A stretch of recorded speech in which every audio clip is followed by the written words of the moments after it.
Hello viewers, আসসালামু আলাইকুম। Welcome to my channel. আজকে আমি দেখাবো খুব সহজে এই গরমে একটি সবজি রেসিপি। আর এই সবজিতে থাকছে কই মাছ। চলেন দেখে নেওয়া যাক আজকের রেসিপিতে আমি কিভাবে খুব সহজেই রান্নাটি করে নিলাম। এই জন্য সবজি দিয়ে আজকে আমি রান্না করব। আর সবজি হিসাবে এখানে আছে জালি কুমড়া। এখনকার গরমের সিজনে খুব একটা ভাজা পোড়া বা ভুনা তরকারি যদি খেয়ে থাকেন, গরমটা একটু বেশি লাগে। তাই সবজি খেলে সারাটা দিন খুব ভালোই যায়। এই চিন্তা করে আজকে আমি জালি কুমড়া দিয়ে কই মাছ রান্না করব। আর জালি কুমড়োগুলোকে আমি কেটে নিচ্ছি ছোট ছোট টুকরো করে। প্রথমেই এগুলোকে খোসা ছাড়িয়ে তারপর ছোট ছোট করে আমি কেটে নেব। আপনারা চাইলে আপনাদের পছন্দ অনুযায়ী কেটে নিতে পারেন। বর্তমানে কিন্তু সবজির দাম আগুনের মতো দাম বেড়েছে। যেরকম গরম, সবজিতেও কিন্তু একদম গরম লেগে গেছে। কিন্তু সবজি না খেয়ে কোনো উপায় নেই, আর সবজির মতো কিন্তু কোনো কিছুই হয় না। তাই মাছ দিয়ে সবজি রান্না করলে ভীষণ মজাদার হয়। আর এই গরমের সিজনে রান্নাঘরে তো ঢুকতেই মন চায় না, রান্না তো দূরের কথা। তাই শর্টকাট পদ্ধতিতে কিভাবে আপনারা একটা রান্না করে ইজিলি আপনারা ফুল ফ্যামিলি বাসায় খেতে পারবেন, আর খুব সহজে কিভাবে রান্নাটি করবেন, আজকের রান্নাটি হচ্ছে সেই রকমই। এখানে দেখতে পাচ্ছেন কই মাছ। এই মাছগুলো ছিল হাইব্রিড টাইপের, মানে এগুলো হচ্ছে দেশি না। তো কই মাছগুলোকে প্রথমে আমি ভালো করে কেটে ধুয়ে নিয়েছি। তারপর যেহেতু এগুলো বড় মাছ, আর হাইব্রিড মাছে কিন্তু একটু মাছে একটু বেশি থাকে, এই জন্য এটাকে আমি ভেজে নেব। লবণ হলুদ দিয়ে ভালো করে মেখে কড়াইয়ে তেল দিয়ে দিলাম। তারপর তেলটা যখন গরম হয়ে যাবে, মাছটা এখানে আমি ভেজে নেব। যেহেতু আমার কড়াইটা একটু ছোট, তাই প্রথমে 3 পিস করে ভেজে নিতে হবে, যেহেতু মাছগুলো একটু বড় বড়। আপনারা চেষ্টা করবেন এই গরমের দিনে দিনের বেলায় রান্নাটা কমপ্লিট করার, তাহলে দেখবেন যে রাতে অনেক স্বস্তি পাবেন। রাতের বেলায় যে ঘর ঠান্ডা থাকবে, তারপর রান্না করতে অত ক্লান্ত লাগবে না, গরমও লাগবে না। এই জন্য আমিও ট্রাই করি দিনের বেলা রান্নাটা কমপ্লিট করার। 3 পিস মাছ ভাজা হয়ে গেছে, এখন আমি মাছগুলোকে তুলে নেব। এভাবে আমি 2 বারে মাছগুলো ভেজে নিয়েছি। আর আমার হাতে ছিল এক হাতে ক্যামেরা, এজন্য যে একটু নড়াচড়াটা হয়েছিল। এবার আমি মাছগুলোকে কড়াই থেকে তুলে নেব। তারপর এখানে দিয়ে দিব মশলাগুলো। আর এদিকে জালি কুমড়োটা ছোট করে কেটে নিয়েছি, মরিচ কেটে নিয়েছি, পেঁয়াজ কেটে নিয়েছি পরিমাণ মতো, 2টা বড় বড় পেঁয়াজ কেটে নিয়েছি। এখন পেঁয়াজগুলোকে তেলের মধ্যে দিয়ে দেব। তারপর এখানে দিয়ে দেব মরিচ। পেঁয়াজ আর মরিচ একসঙ্গে ভেজে নেব। যেহেতু সবজি দিয়ে আজকে আমি মাছ রান্না করছি, তাই এখানে কাঁচা মরিচ দিয়ে রান্নাটা হবে। পেঁয়াজ মরিচ ভাজতে কিন্তু একটু টাইম লাগে। আপনারা তো জানেনই সবজির অনেক দাম, কিন্তু গ্যাসেরও যে অনেক দাম, তার উপর আবার লোডশেডিং।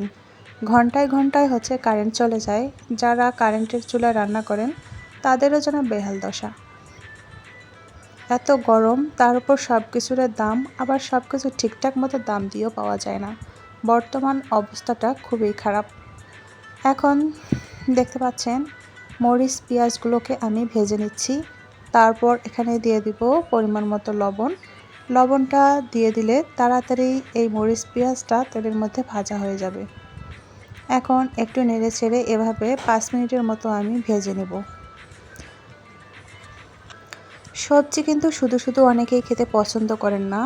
যারা খেতে পছন্দ করে না তারা কিন্তু এভাবে খুব সহজেই সবজি দিয়ে মাছ রান্না করে খুব ভালোভাবে খেতে পারেন।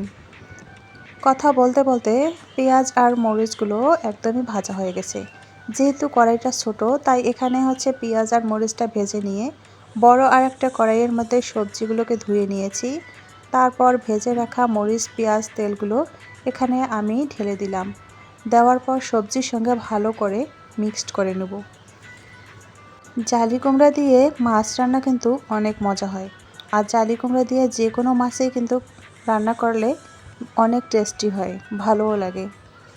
এখন মরিচ পেঁয়াজ ভালো করে এই ভাজাগুলো সবজির মধ্যে আমি অ্যাড করে নেব। লবণটা যেহেতু আগেই অ্যাড করেছি, তাই একটু চিন্তা করে পরে যদি লবণ লাগে তখন অ্যাড করব। এখন সবজির সঙ্গে ভালো করে মরিচ পেঁয়াজগুলো দেওয়ার পর এখানে হলুদ দিয়েছি। হলুদ দেওয়ার পর ভালো করে সবজিগুলোকে মেখে নিচ্ছি। আর এদিকে কিন্তু চুলার আঁচটা সম্পূর্ণ মিডিয়ামে আছে। এখন সবজিগুলোকে আমি ভালো করে নেড়ে নিচ্ছি। আগেই আমি পানি দিব না, 5 মিনিটের মতো এভাবে কিছুক্ষণ নেড়ে চেড়ে নিলাম। মশলার সঙ্গে ভালো করে অ্যাড করে নিলাম। এবার একটু সামান্য পরিমাণে পানি দিয়ে দিব, যাতে সবজির সঙ্গে মশলাটা ভালো করে গায়ে লেগে যায় আর পানিতে সিদ্ধ হয়ে যায়। এখন এখানে একটু দিয়ে দিলাম জিরা ধনিয়া গুঁড়া। এটা দিলে ভালো একটা স্মেল আসবে আর মাছের তরকারির সঙ্গে সবজিটাও একদম মিলে যাবে।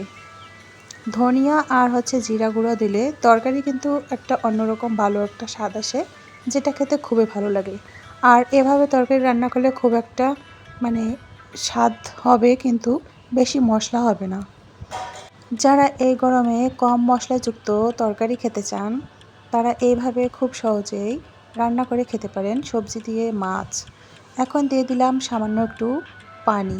পানিটা এমনভাবে দিয়ে দিলাম, যেহেতু জালি কুমড়া একটা পানি জাতীয় সবজি, তারপরে এখানে সামান্য একটু পানি দিয়ে দিলাম, যাতে সবজিটা খুব সুন্দর করে ভালো করে সিদ্ধ হয়ে যায়। আর মাছের মধ্যে একটু আমার ঝোল থাকবে, তাই সামান্য পরিমাণে একটু পানি বেশি দিয়ে দিলাম।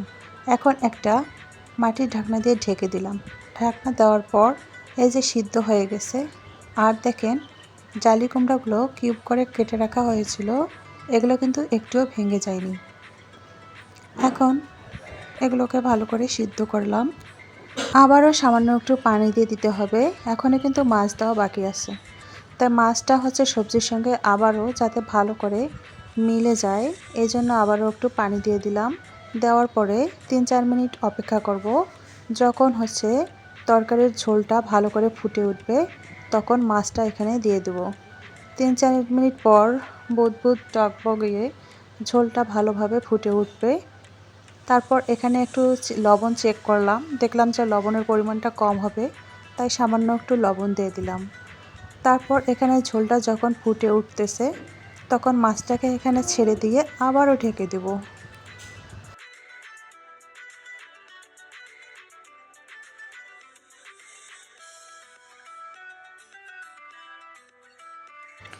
ভালো করে ঝোলটা ভালো করে ফুটিয়ে গেছে। এখন এখানে মাছগুলোকে দিয়ে দিব।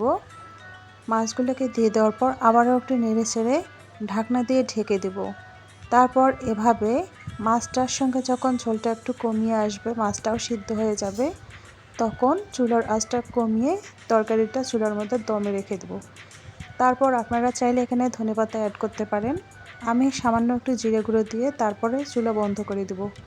আর আজকের তরকারিটা যদি আপনাদের এভাবে ভালো লাগে, অবশ্যই বাসায় ট্রাই করবেন। আর এই সিজনে গরমে এভাবে কিন্তু তরকারি রান্না করলে ভালো স্বাদ লাগে আর কোনো সমস্যা হয় না। আর এই ধরনের তরকারি দিয়ে যদি ভাত খান, তাহলে গরমও কম লাগে। তো সবাই ভালো থাকবেন, সুস্থ থাকবেন। আজকের মতো এ পর্যন্ত। আল্লাহ হাফেজ।